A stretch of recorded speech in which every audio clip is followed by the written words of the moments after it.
So we're about to get into what I think is the most clever song ever written. How did I come to listen to Hook? I was looking for songs for my daughter to write for her, or to perform for her performances at a bar, at a venue. She's looking to perform, get experience out there. You know, it's kind of like you don't want to hear a 14-year-old talk about something nasty, obviously. And then there's just most songs, when you really think about it, are just about love. And that's cool.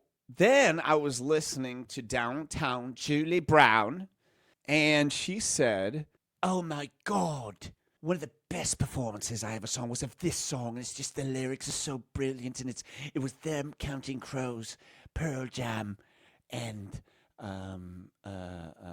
else was it? I forgot who else it was. Blind Melon or something like that." Then this song plays.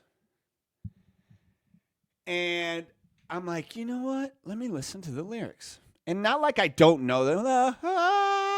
Bring you back. Of course, we all know that part. I have not watched this video. I wanted to wait and watch this video with you. I've just literally had the lyrics. You know what, Sammy Boy? You can pop some of those pictures up there if you want. Look at those guys. That's a new picture of them. That's Blues Traveler. And Blues Traveler, before we get into it, just so you guys know who the hell they are. Okay. You got to check that out real quick. Sam pointed this out earlier. He's got our harmonica vests there. Those are all harmonicas that he has, because this guy's probably one of the best harmonica players in the world. The band was formed in high school by John Popper, who also wrote this song that we're about to talk about here. The guitars, Chan Kinchilla, Brendan Hill, the drums, and later joined by Bobby Sheehan, who passed away. Musical style, their music varies. Genres, blues, rock, folk rock, alternative, and southern. And their breakthrough album, 4, was released in 1994. I was 13 at this time. And definitely it was one of those albums that the second it came out, people were tripping about it. They were huge. This album was massive, and I know at the time, and it is interesting, I just saw what you said there, Zach. Yeah, you can't name 3 current bands. And the big reason for that is there's just not a lot of musicians out there. They're not forming bands. The biggest stars in the world are singular. It's very hard to have a band, to keep everybody together, to make money. Record companies are failing. They used to love bands, but now you can do it all on computer. So, Blues Traveler, yeah, they also did win. They won a Grammy, and they've done a bunch of live performances. These are musicians at the highest levels. So the fact that I'm here, highlighting their lyrics also says a lot.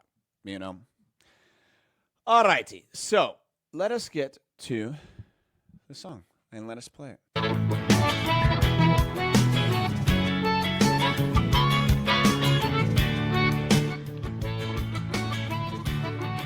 Okay, little fun fact. I met that guy. That's Mike O'Malley. And I was on a game show called, I don't know, it is weird. My daughter, it happens all the time. My daughter will be like, "How do you know that person?" I'm like, "Well, I did this with that person." I just have a long history in entertainment. I've been literally doing it since I was 17 years old.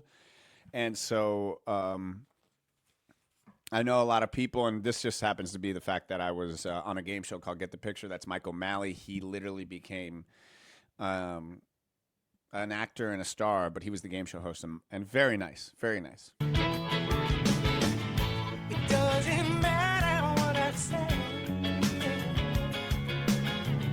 as long as I sing within flesh. All right, so the song, most songs are about love. Once again, this song is not about love. This song is a FU to the music industry. And it even starts out with this say. It does, okay, so what does it say? It doesn't matter what I say, It doesn't matter what I say. as long as I sing within flesh. So long as I sing within, and then he does inflection. Inflection. And this song proves it. All of us are like, oh, yeah, I know that song, but what the hell is it about? And he's literally saying, it doesn't matter what I say, as long as I sing with inflection.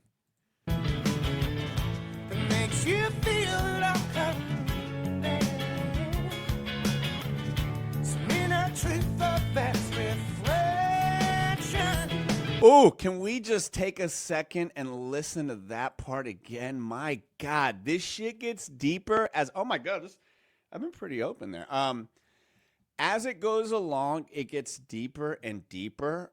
And that part in itself, okay, so boom, here we at. Where is that? That makes you feel like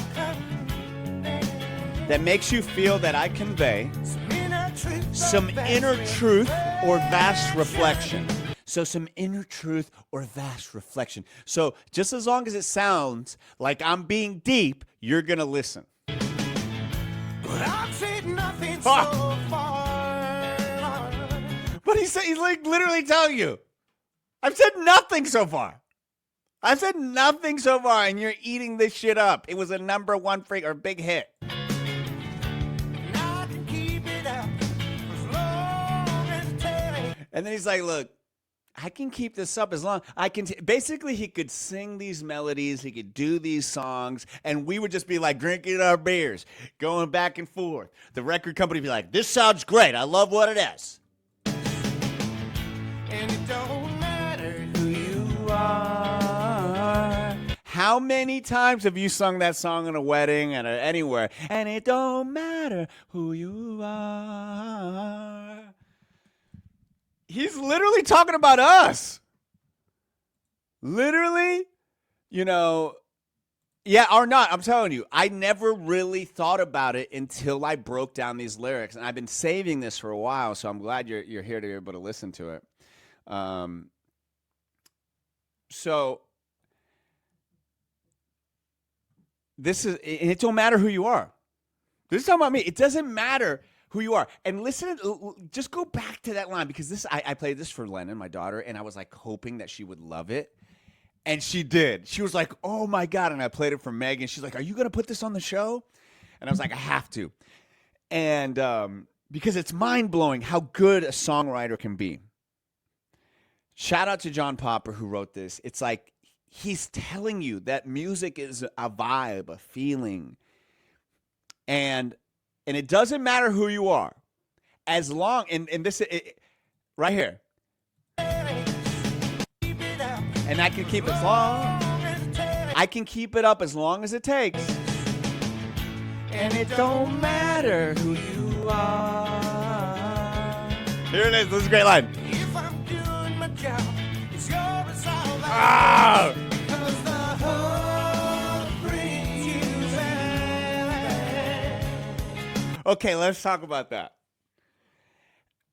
Oh, I love it. If I'm doing my job, it's your resolve that breaks. What does that mean? Either you're going to walk away, not like the song, you're not going to like it, or if I'm doing my job, you're going to go, my resolve was I like that song. It's your resolve. And then what happens? Because the heart brings you back. I ain't telling you no lie. The heart brings you back. Oh, Mexican. Oh my gosh. I'm going to knock over my freaking monitor here because I'm jumping up and down to this John Popper song like it's never been jumped around before. Okay, first off, guys, is your mind kind of like, what? I didn't even know these were the lyrics. He's talking about his member making her arrive. I don't know. I had to step out. Did he tell you? It didn't happen. It did not happen. Yeah, have you guys ever thought about these lyrics before? It's crazy, right? So, let's talk about that. The hook. That's what we know of most songs, is the hook. Because the hook brings you back. And then, of course, if you love an artist, you're going to dig deeper. You're going to learn more about them. You're going to dive into the lyrics. And it only gets better from here. It only gets better from here. There is something amiss. I am being insincere. So he's right back to it. He's right back to it. There's something amiss. You're listening to the song, but there's something, I don't get it here. Something. And he says, I'm being insincere. This song I'm writing right now, I'm literally being very insincere. In fact, I don't mean any of this. Oh, and I love the juxtaposition of the politician, the Citizen Kane-ish, if you will, iconic view, archetype of the politician that you can just is palpable of insincerity, and you can tell what's up with this guy. I know he's bullshitting me. Yeah, what a great video, and I love a good video, right? Look, I'm being insincere, and they got this. I am being insincere.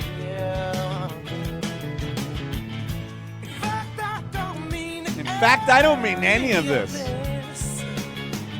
Still my confession draws you Oh. near. I mean, honestly, this should be in the Songwriting Hall of Fame. In fact, I don't mean any of this, but you know what? Still my confession draws you near. And the irony is that this song ends up being such a deep, deep song, this type of songs that he's making fun of. Confession draws you near. To confuse the issue or refer. Familiar heroes from long Wow. That's that. I've looked over the lyrics, but even then, and that's what a great song, a great story, a great movie, a great storyteller can do. You can hear something a different way. You can see something every time they share it with you. And this time, I'd never picked up on that line. That line's super interesting, right? So, like, it goes from telling you, "Still, my confession draws you near." confession draws you near. To confuse the issue, I'll refer. So to confuse the issue, I'll refer to familiar heroes from long ago. Boy, isn't that good? Like, so I'm going to muddy up the waters here, and I'm going to start talking about the good old days and heroes. And, you got the politician take there. Beautiful, beautiful wordplay. From long ago. No matter how much Peter Oh! Guys, this line right here, I listened to it, and I'm even getting it more now. God damn, this song is good. So even more now I'm getting it, because I would listen to this part of the song as I started kind of dissecting the song. I would listen to this part of it and go, what the hell does he mean by that? Pan? Is he talking about the Pied Pipe Pan? And I was like, oh, Peter Pan. And now even saying what I just told you guys about him talking about heroes of, I'm going to confuse the issue. I'm going to talk about heroes of long ago. That's literally what he's doing right now.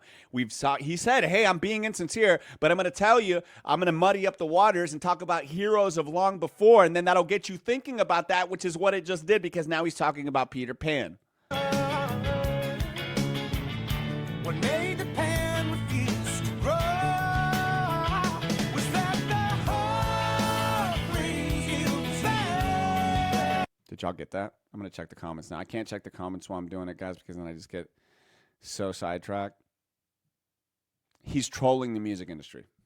Exactly, Zach. He's trolling the music industry, the record execs, the guys that he's sending this is the great. He's sending this song to him, going, "Toma, you sons of bitches, toma eso." So damn good.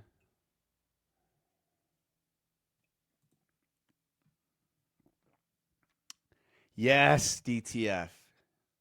God damn, I've had a little freaking thing in my eye this whole time. Yeah, I would sit at Blockbuster Music. I would look at the lyrics, and I would go, man, I didn't know they said that. I still love that shit. I'm glad you're enjoying this, Myron. Really glad you're enjoying this. It's exactly what I wanted to kind of share. All right, let's keep going because it only gets better. Let's talk about what he just did there.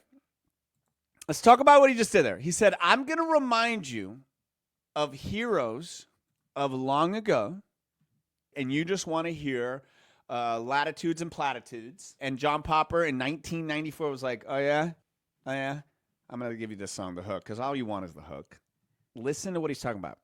He's talking about Peter Pan, the heroes of before, and then he talks about what brought Peter Pan back, which is hook.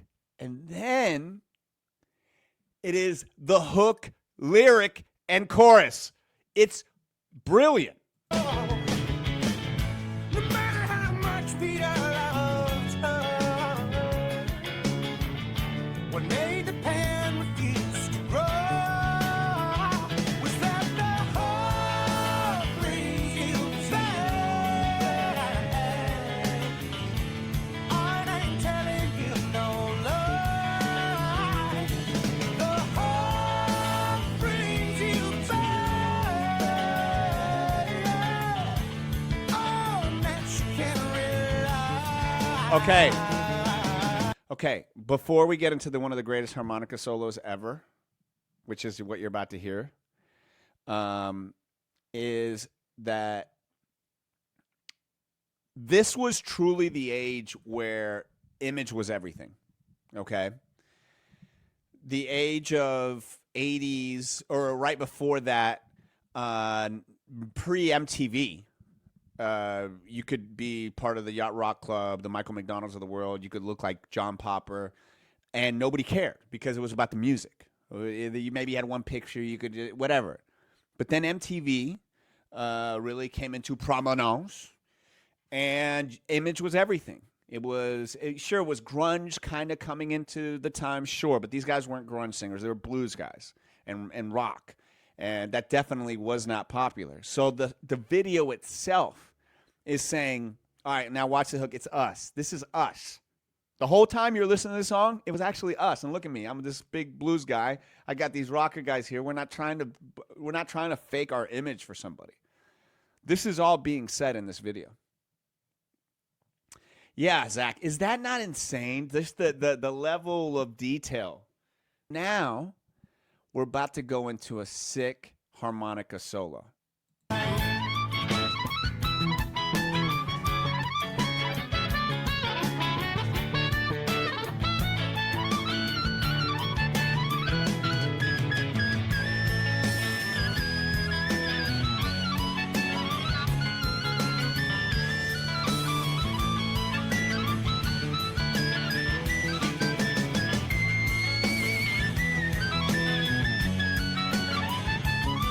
God damn, John. Don't hurt him, John. Don't hurt him, John. Don't hurt him, John. Hold on. Suck it in. Oh, boy. Oh, no. You can't be just jumping into that little fun little rhyme like you're at a wedding and you're drunk off 7 Mick Ultras and you took a shot and you're like, this is my song. And now you're singing this rap without giving it its credence.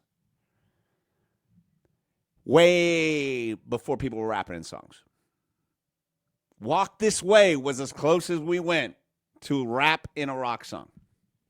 Okay? And the fact is, John Popper's like, okay, look. This is so great. John Popper's like, not only am I going to tell you that the music industry is a fucking joke and that you guys, all you care about is the hook and that we're blues guys. We're going to tell you, not only that, then I'm going to show you what I can actually do. And yes, hip hop was definitely coming into, popularity at this time for sure. Rap per se, but not like Limp Bizkit. That was more 2000s, early 2000s and stuff, late 90s and stuff. And so John Popper's like, I'm going to do this rap, because that's what he's doing here. He's rapping. He's scatting. He's rapping, whatever. That's a blues thing too. But, hip-hop came from the blues. That's literally where it came from. and jazz, of course. And so now he goes on this sick breakdown.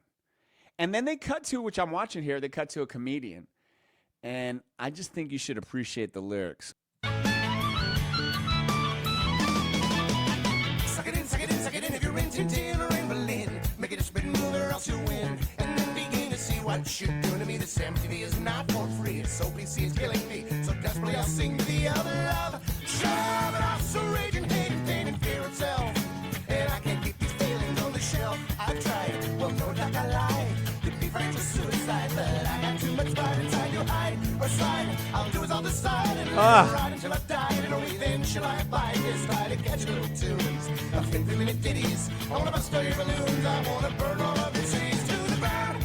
Okay, there's so much to go into there that I can't because we could do a whole thing on that. But within that breakdown, he's basically saying all the things that he would talk about, all the things that would happen to his career, all the things that basically people aren't into that he doesn't want to talk about because they know that's not what the public or what's going to sell or what's going to make him money. And it could even hurt his career. He's basically talking about everything that happened to modern artists now.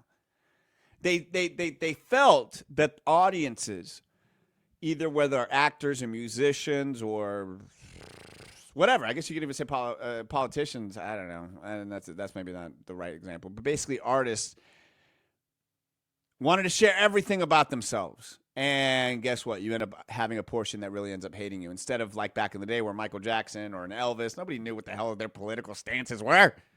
Elvis didn't tweet late at night some bullshit. My MJ wasn't posting about what he ate that day. No, we just saw them as these entertainers, and that's all we cared about them, and that's how we consumed them.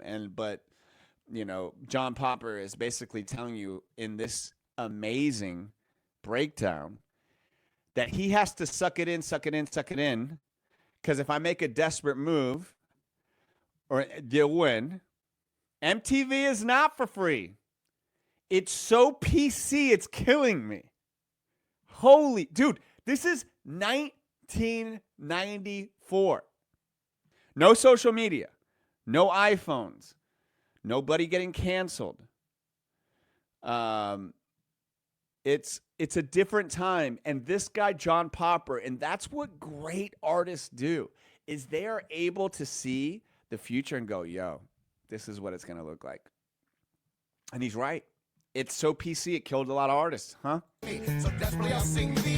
So desperately, so I sing to thee of love. So he basically talks about what we're saying here. You know what?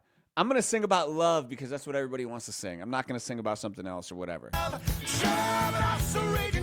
But that's what I also want to sing about, rage and hate and pain and fear of self.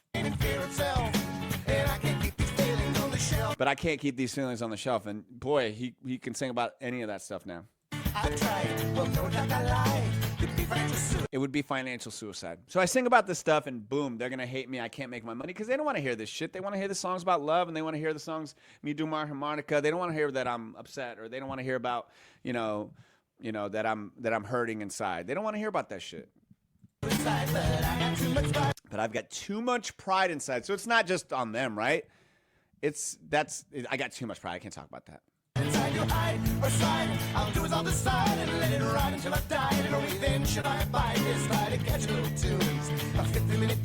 I also thought they said titties there for many years. And I think that they should change that part and it should say chicken titties.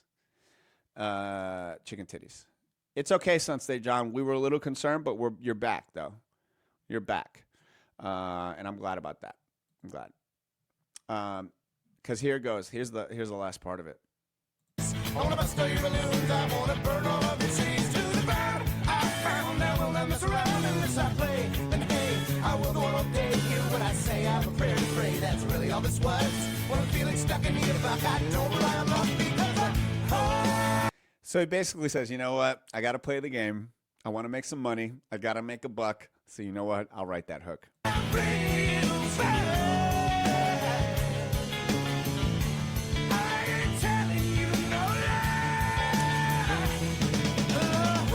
I ain't telling you no lie. You know, throughout the whole song, he's been saying, I'm basically lying to you and I'm insincere. I don't know. Is that really, what's his face from David Letterman? Or is that like a fake one?